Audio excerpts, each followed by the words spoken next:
Alright fellas, today we're going to do a Craigellachie video. Predominantly, well, let's switch them a little bit. Predominantly the Craigellachie 13 is the subject of the video. But we do have a Douglas McGibbon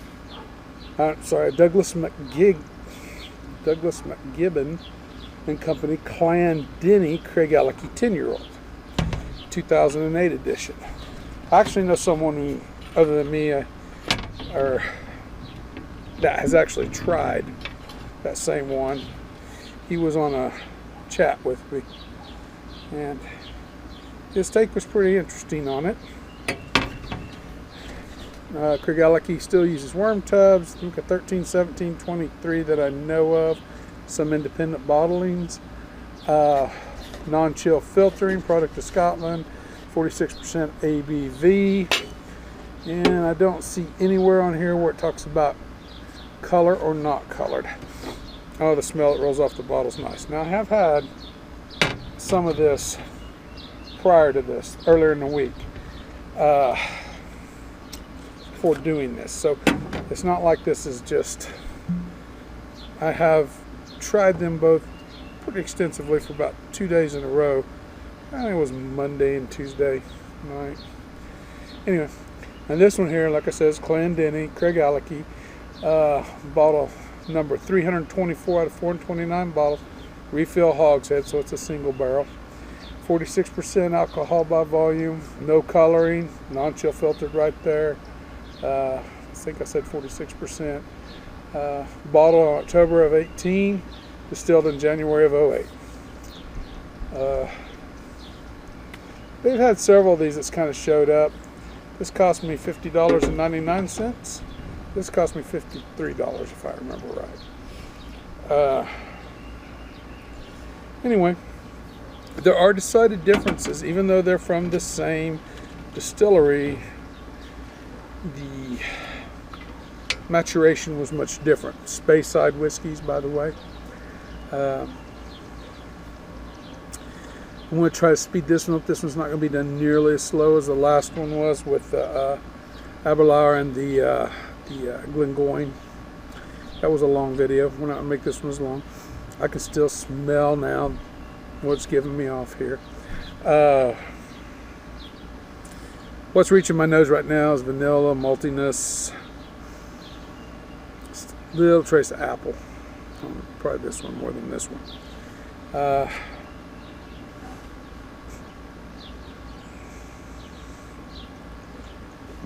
I don't know if you can tell in the light, sorry for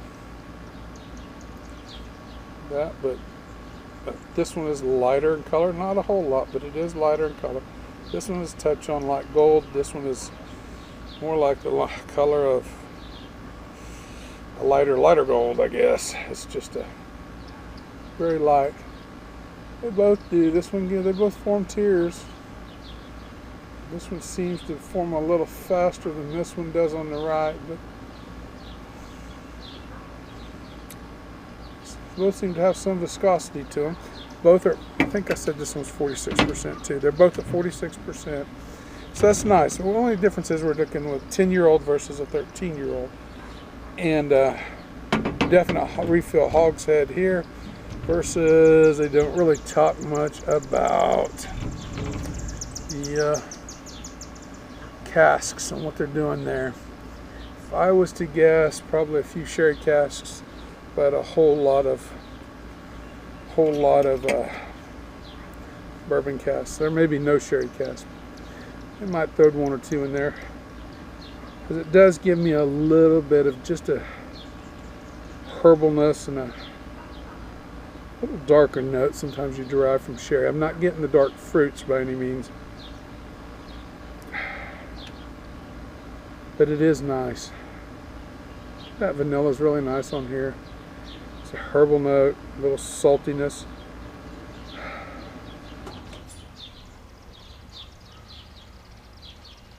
The apples, more like a stewed apples. They're not fresh apples.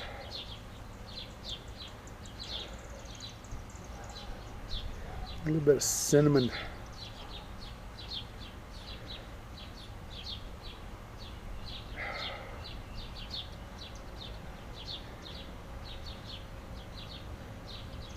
Maybe just a touch of black pepper.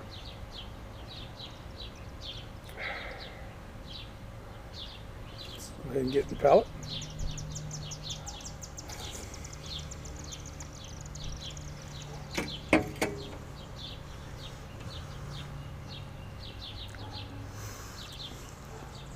Rich, nice.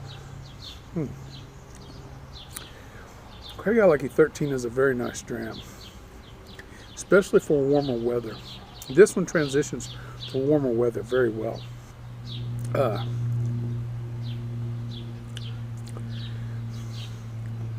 It's lighter in flavor but heavier in texture, if that makes any sense.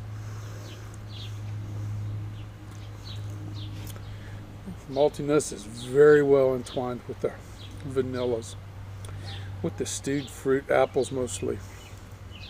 Maybe a little bit of pear, most of the apple on the stewed fruit side. There's a touch of saltiness here. Nice finish. A little whiff of smoke maybe, not much, just a little bit of a whiff of it.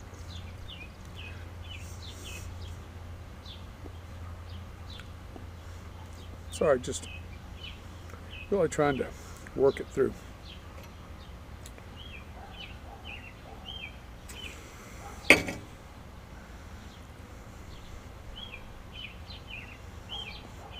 Sweet.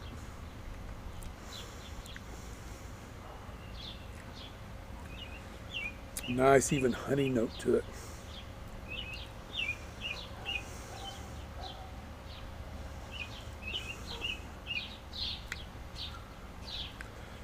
Light honey though, not a dark honey. This is a light honey.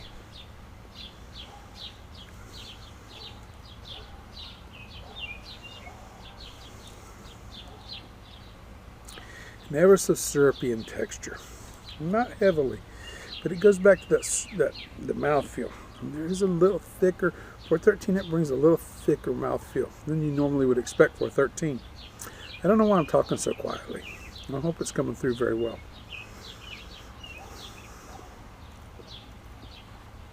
Very enjoyable dram, medium length. For the price, it's a good buy for the price. You know, that 1 year makes a difference compared to a lot of 12-year-olds. I'm telling you, you wouldn't think so, but it really does. There's a certain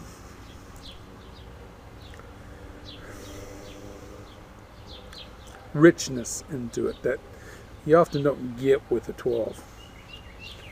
And it could be the worm tubs adding that richness and that flavor profile that almost builds nicely. Transitions very nicely through the palate too. I enjoy it. For the price, what this is, I mean, I seen it the other day as $53.99.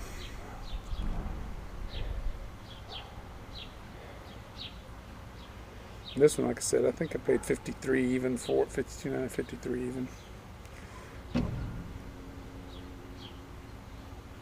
More sulfury on the nose, a little bit more sulfury. I mean, there might be a tinge of sulfur in here, and I'm not bothered by sulfur, but some people are. Might be a little more susceptible to it than me. Much lighter on the nose.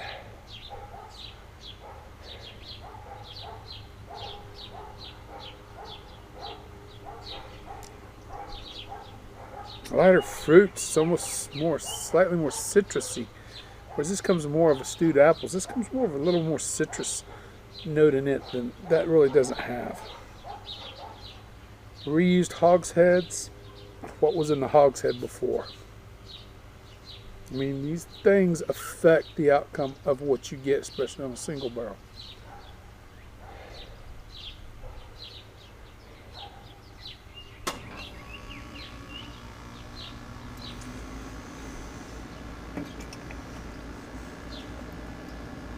More malty in nature, much more malty in nature. Again, slightly citrusy. The vanilla's there, like it is with this one. Not as sweet though. There is a sweet component, more like a malty, more from the malty end, whereas this one comes across honeyed. This one comes across more like that sweet barley sugar that I've heard other people talk about, that after a while, after you've had enough, you kind of go, wait a minute. I think I understand what they're saying. More like a grain, sugary wort of the grain that's kind of left over that drifts into it. Slightly sour with this one. This one's not sour. This one comes across just slightly sour too.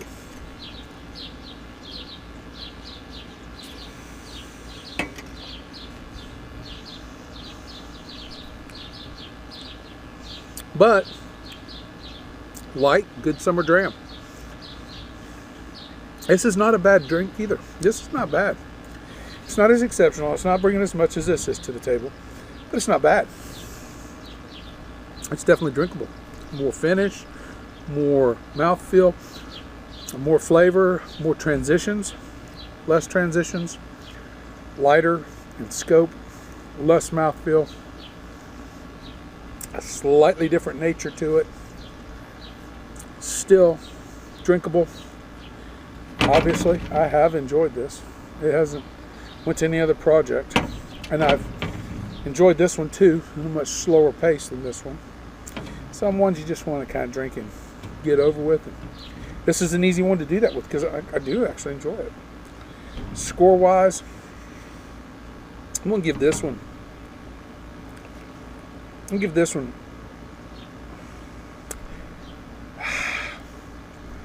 This one an 86 out of 100. This one's cuspy. This cusps the mark. This one, because if I had to ask, if you add the value of what you're getting for value with this one, in all honesty, price per serving on this, you know, and it does play a part in what we do. I think flavor-wise, it's right at 89, but when you add the price into this, it makes it a 90. It really does. I normally don't add price in because I don't think price should affect the alcohol itself. But this is a situation where it does kind of show itself to be a value for me. And if you like scotches, I don't see how I mean you're not going to roll into this. This is not Sherry Bomb. This isn't a Peat Monster, any of that other stuff. This is just a good space side drinking scotch with transitions, good mouthfeel, nice finish. I've said enough. 86, 89/90. Price means nothing to you. You'll go with an 89 on what I'm saying. If you're thinking about price, you're going to go with a 90. What I'm saying. That's all I really got to say. It's all very enjoyable. Anyway, I want to get off here. I don't want this to go on any longer. Remember, the spirit in your glass isn't running from you. Take your time, sip it, enjoy it. You'll be better for it, as will we all. And I want to definitely be finishing these. I have a gnat in this one. Well, I'll not be finishing that one. What the bug.